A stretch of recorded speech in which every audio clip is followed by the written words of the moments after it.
Hello everybody. So I thought about, I wanted to do a video over my pump build. I haven't really went into depth about my WPG here, my Trilogy autococker converted into a sniper, but I kind of just wanted to go over it, kind of talk about it. So let's just get into it.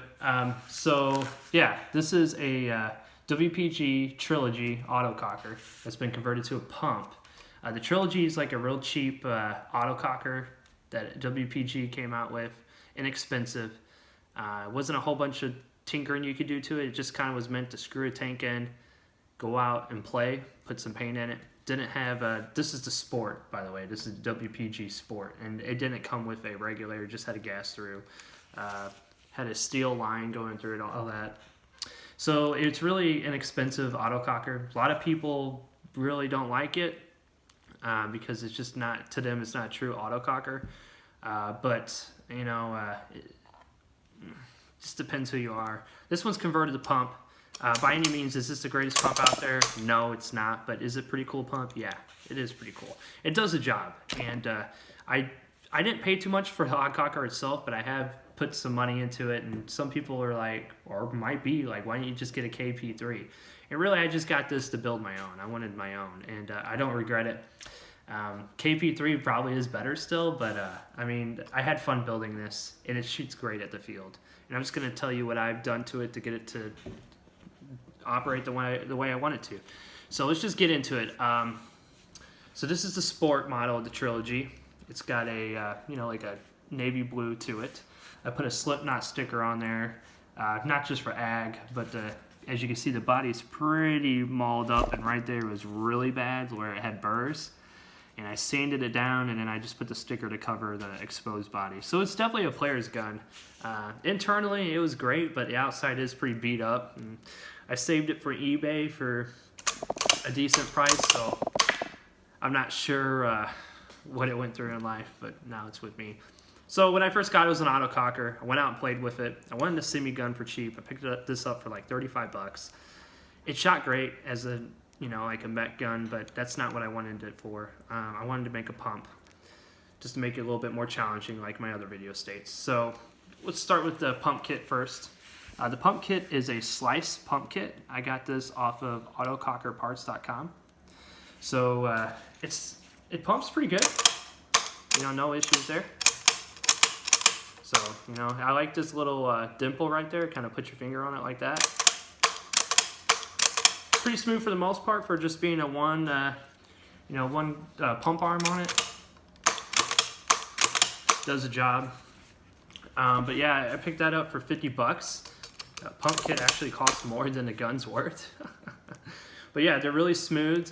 Great little pump kit. They also make it for other pump guns as well, so I like it. You can adjust this by taking out, this is why it's called the slice kit. You actually can adjust this pump handle, unscrew the screws in the back here, right there, and you can actually make the pump handles smaller if you want. This one fits my hand just fine. I got really large hands, so it fits in my hand just fine. Moving on, let's go to the hopper. This is from Paintball DNA.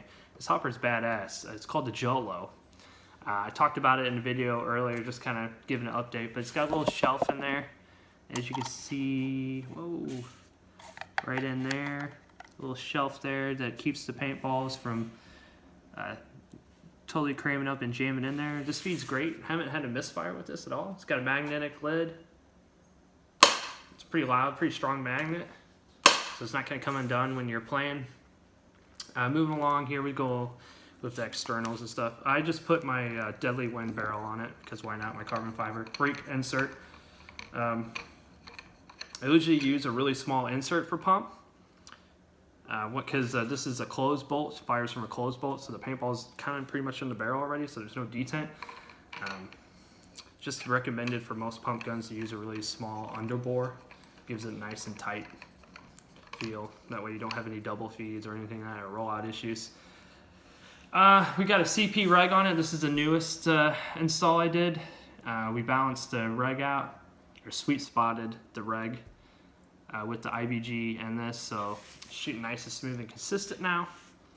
We got a CP direct mount ASA there in red.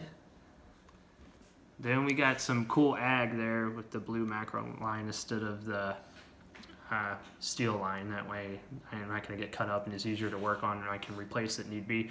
Got a 90 fitting here, straight fitting there. Replace those. Let's see what else on it. I think that's about it on the outside.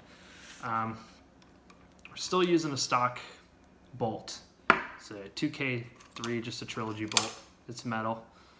Does the job. It's just a pump gun. Again, I'm not looking to. I already put quite a bit of money into it. I'm not going. I don't want to go anything else crazy with it. Hopefully not. Maybe I don't know.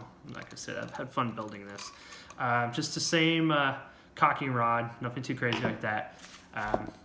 Internals here, but the internals are different. I got a low pressure Gateway spring valve right there. I got from Gateway Paintball. I also have a Palmer's LT valve right here in it, so it can run off of low pressure. Then I got a CCM hammer and a CCM medium spring behind it for the hammer spring.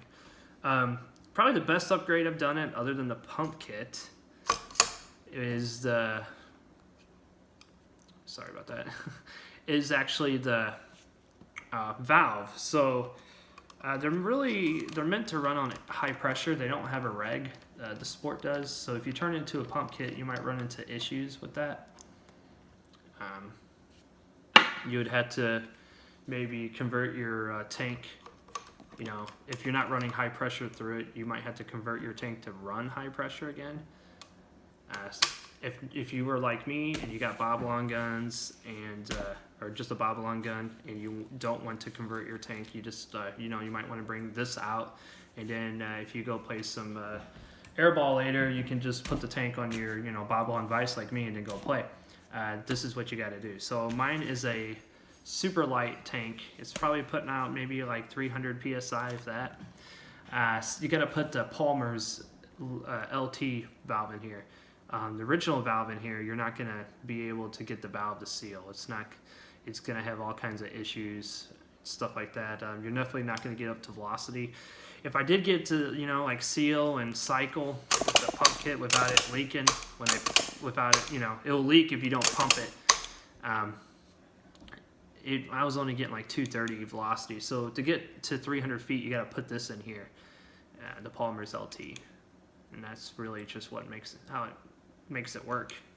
But I put a reg on it to make it a little bit more consistent. It wasn't bad without a reg, but you know, might as well. Why not? Since it's a build. But yeah, that's really pretty much about it. It's got a hinge frame on it, right there, just a stock one. It's a 1.5 trigger frame, so 1.5, and it's good for pump. You know, just a. You know, it doesn't feel bad. It's not, like I'm saying, it's not the greatest pump of all time. By any means, it's not, but it does the job. This is really just for me to play with walk-on, you know, like walk-ons. When I play open play and walk-on play, this is what I'm using. I'm not going to use my Vice or my JTM Pulse against some newer people that are playing the sport. And also, like, it just makes it a little bit more challenging for me. But yeah, that's pretty much the build itself. Not any means I built it from the ground up, but it is my build. It's different and it works. So if you have any questions about it, or if you want to go this route, just let me know. Yeah, that's really about it. So you guys have a good day.